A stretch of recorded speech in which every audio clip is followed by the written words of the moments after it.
Welcome Barber to this basic men's haircut video. My name is Michael Holm. I've been cutting hair for 20 years and in this video I'll show you how to cut a basic gents short back and sides. So we're starting right here and we're going to work up to the parietal ridge, but not beyond that. I've got a number 3 guard on and I'm going to work up to the parietal ridge. The parietal bone is a bone that goes over the top of the head, and at the sides it kind of sticks out a little bit. So we're using that bone as our marker to stop cutting as we work up with the clipper. But you will notice that what I do is I go up and I start to glide off of the head around about where the red X's are. This is because the clipper guard is copying the shape of the skull until we get to the parietal ridge. At the back you have the occipital ridge and we do the same thing. So we just work up towards the occipital ridge. This is the ridge on the bone at the back of the head, which sticks out the most. So the clipper guard is copying the shape of the skull. We just follow it flat on the skull until we hit those ridges and then gently release the pressure. I mean, don't pull the clipper away, just kind of glide up but ease off on the pressure so that the clipper doesn't push in while you're working your way up the head. This is a really fundamental skill. It's one of the main things that you need to learn when you're cutting gents hair. I mean, a classic short back and sides, if you can do this, then you could almost do a short back and sides on anybody. I mean, the focus on these ridges is that you want to create a shape of your own. You know, you don't want to create the shape of the skull, you want to create your own shape using the hair that you have available to you. Okay, so work your way all the way around, and then at the back I'm going to taper this a little bit with a number 1 and I'll just build up into slightly longer numbers. And you'll notice at the side that he's got this slight sort of direction where the hair kind of sweeps over into the middle. So I'm flipping my clipper over because I feel like the guard is going to catch it a little bit better on that area if I go upside down with the clipper. You can see it coming off.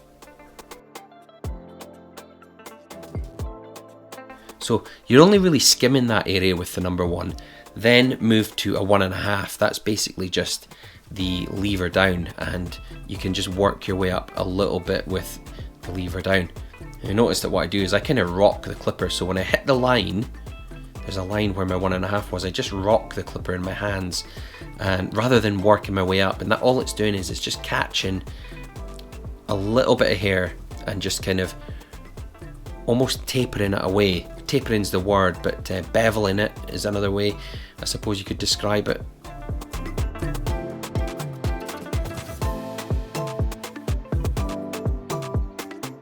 So 1, 1.5, and then we'll build up with a 2. This little dark area can be quite hard to get into around the back of the head. You can ask your client to put their head down and that can flatten it. For some reason I didn't on this client, but that does help. So just work up a little bit. Don't go anywhere near as high as you went with your number 3 because all we're doing is just a little bit of tapering. I just feel that tapering can give you a slightly neater finish on your haircut. Now, at the sides, when we're doing our little clipper work, we just want to go in a straight line down the side. So from the back of the ear, just working your way down towards the nape of the neck or down towards the gown. I suppose the best way to describe it is just go straight down. Don't follow the hairline round towards the point of the nape of the neck. And just clear up all of that fluff that's on the neck. Now, we are dealing with this area here, so all I'm going to do is just go with my little trimmer and just work my way up towards the bottom very lightly. On the sides, just take any stray hairs off the facial area. You'll find that when you're doing something like this, a number 3 on the sides is much easier because you don't need to make it as bold around the edges. You can leave it a little bit more natural as long as you don't have out of place hairs, long hairs sticking out all over the place. Around the ear, just trace the shape of the ear.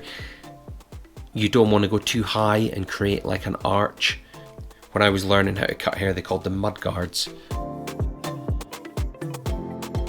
On top then, I'm going to scissor cut this, and remember, I always say this, as much water as possible. So I'm going to cut it from the front to the back. So my first section will be on the fringe. I'm going to pick that up and trim that, and then I'm going to work my way back from there. I've agreed with the client on the length, so you can see I'm taking quite a fair amount off here. He wants it quite short. So there we are, there's my length. So I'm going to use that and pick up my next section, and you can see there's that short hair from the front that I just cut. So I know that I've picked up the hair and stretched it out to the correct length. And all I do is I just take some of that section I just cut and some of my new section, and I keep working my way back. Here we are, and there's the short hair. I can see it. I know I've lifted my fingers up to the correct point, so I can work my way back from there. And I'm going to keep working my way back on here. Now, something I would just say to you is I do also teach hair on Udemy, and I will leave some links down below. I have a beginner's barber course on there. It's ideal for beginners, and I also have a scissor cutting course. There is a few free lessons on there as well, so you can have a look and you don't have to buy anything. Links will be below.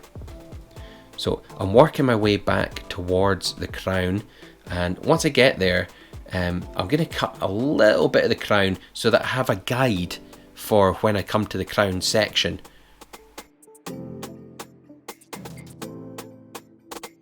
Okay, so comb it all forward, and then let's just step to the right hand side of the top now, and I'll pull it all to the side ready for cutting. Again, I'm just going to work my way back in these sections. So I pick it up and trim off what I need, and I can see through my section every time, just like I did in the middle.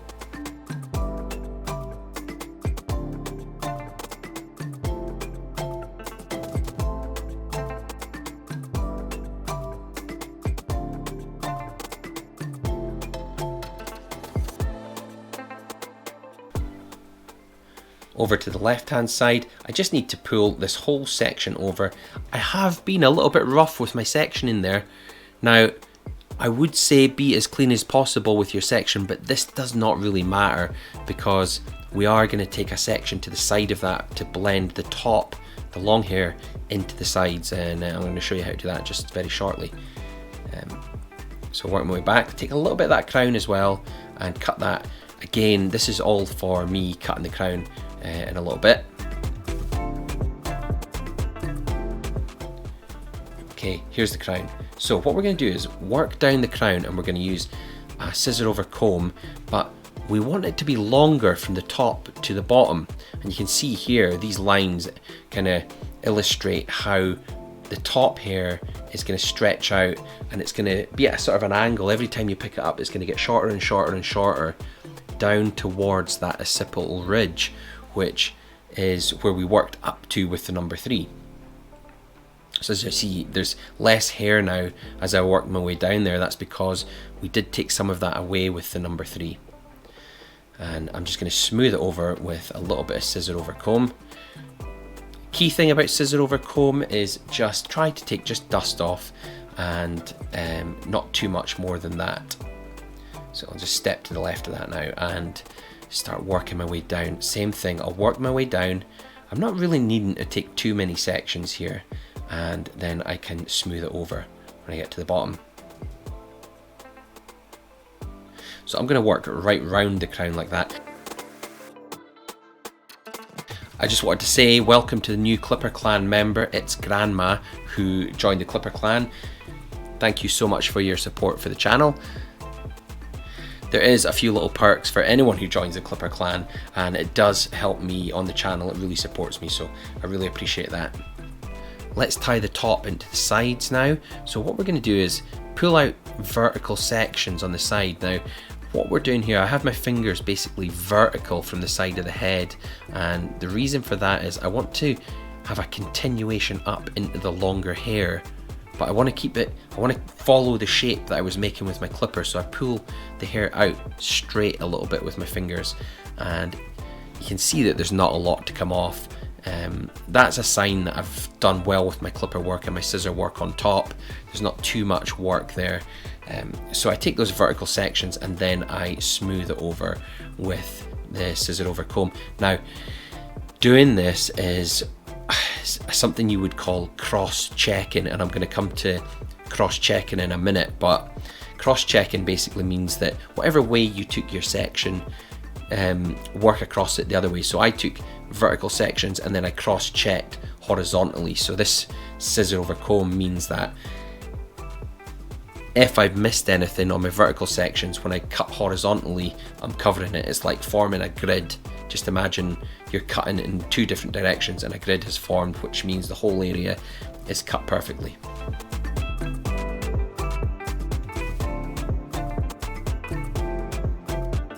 So neaten all that up. We're back to the top. I always like to leave the fringe until last because I don't like hair falling in the client's face. Sometimes it can agitate them. So I'm lifting it up and I'm following the work that I did on the top, and I'm just making sure that there's nothing on the fringe that's longer than any of the hair behind it. I want it all to be the same length.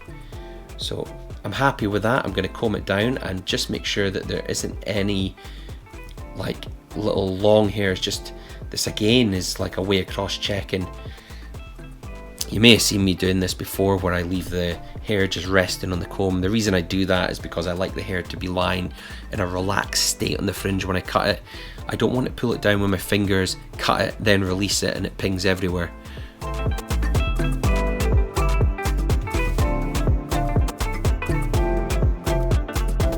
So this is cross-checking. This is really important for the cleanliness of your haircut. I say cleanliness if you want a crisp, neat cut. What I'm doing is I'm picking the hair up and I'm looking for any high point in the hair. Now these sections are a different direction, they're front to back sections from my initial sections, and all I'm doing is looking for high points to make sure I've got everything and my haircut is as clean as possible. I'll give it a little dry off now and I'll brush off any hair. You got to make sure that it's clean.